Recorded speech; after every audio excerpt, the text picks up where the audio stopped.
Қайырлы күн достар. Мінекей бүгін біз керемет көтерілетін бисквит дайындаймыз. Бізге керегі жұмыртқа және шекер.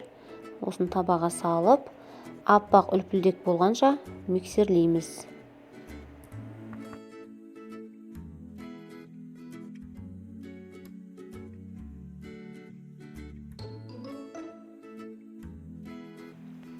Осының үстіне ұн мен қопсытқышты елгезектен өткізіп, 2-3-ке бөліп, лопаткамен астынан үстіне қарай араластырамыз.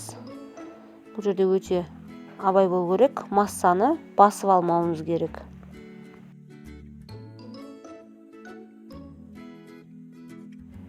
Дайын болған массаны қызып тұрған пеште 110-120 градуста 20-25 минутта пісіріп аламыз. Піскенін осылай зубочисткамен тексеріп көреміз.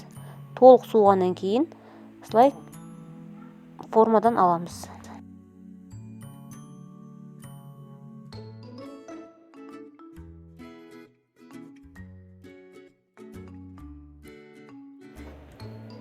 Міне біздің бисквитіміз дайын. Өте биік көлемі және өте әдемі болып шықты. Суыған бисквитті 3-ке бөліп алдым. Бұған кез келген крем жағуға болады. Менде вареный сгущенка, қаймақ және сары май. Осы үшеуін толық араластырып, дайын бисквитке жағып, балаларға ұсындым. Жасап көріңіздер міндетті түрде.